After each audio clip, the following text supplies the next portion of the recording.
everybody, it's Mommy, and it's time again for Mommy Says here on the Toy Insider. So, as you may have heard, the big news in the toy world in the past week or so is that Target is removing all of its gender labels on its toy sections, so there won't be any more toys for girls and toys for boys. Part of me stopped and said, we were still doing that?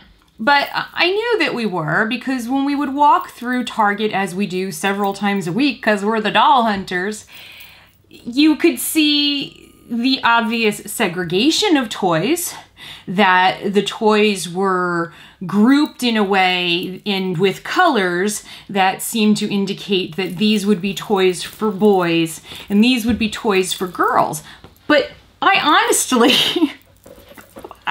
I was born blonde. I might not be naturally blonde anymore, but I was born that way. I honestly didn't realize we still had signage that actually came out and said it. So I think it's great that we're taking down the labels, but I'm not sure that we're actually changing anything. Because the girl toys still look to be pink and purple when I walk through the store. When you walk through Target, like I said, I never even noticed that it said boys and girls. But there was an obvious change in color. And what Gracie and I used to crack up about was in some of our Targets, the My Little Pony toys were right next to where the boys' toys started because of the brony thing.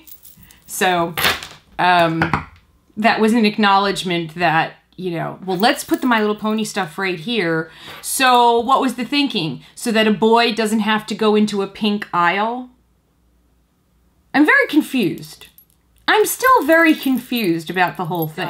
Like, they're not going to group it by brand. Like, so Mattel isn't going to have an aisle where they've got Monster High, Barbie, Marvel, and what other, you know, and Mega Bloks. Like, that's not going to happen, right? It's still going to be the pink and purple stuff, the primary color stuff, which is for the little kids, because we've all learned that we need them to have bright primary colors in order for them to be smart. And then the multicolored boy stuff. What's going on here? And it's such big news that we're taking boys and girls off a label. If we just mashed it all together, would that be a better idea than just taking the boy and girl label off of it? If we had Marvel superheroes side by side with Barbie, what would happen? Would kids just buy the one they liked better? And regardless of their gender? Could we maybe just mix up the colors and see what happens? That would be newsworthy. That's what I really want to see this Christmas. My Christmas wish is to walk into the toy section of a store or to walk into a Toys R Us and not see an obvious demarcation based on color. I just want to see it all mixed up on the shelves. You know, action figures are dolls, people. Put them all together. Call them dolls, call them action figures. I don't care if Barbie gets called an action figure. And I don't care if Superman gets called a doll. Call it whatever you want. Make it the aisle for action figures and dolls, if that makes you feel better.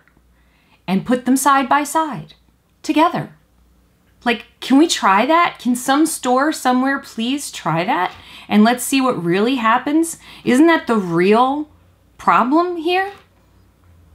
I mean, I applaud Target for taking the name, the label, the gender label off of it, but if we don't mix the toys together, we haven't done anything. Anyway, thank you so much to the Toy Insider for giving me this little corner of your YouTube channel to sometimes be confused. And until next Monday, please make sure you give this video a thumbs up, comment down below, please let's have a conversation about this, and make sure to subscribe to the Toy Insider for all kinds of cool toy stuff, because they are the Toy Insider. They have the inside track on all the toys. It's what they do. Until next Monday, have a great week. Love you. Bye!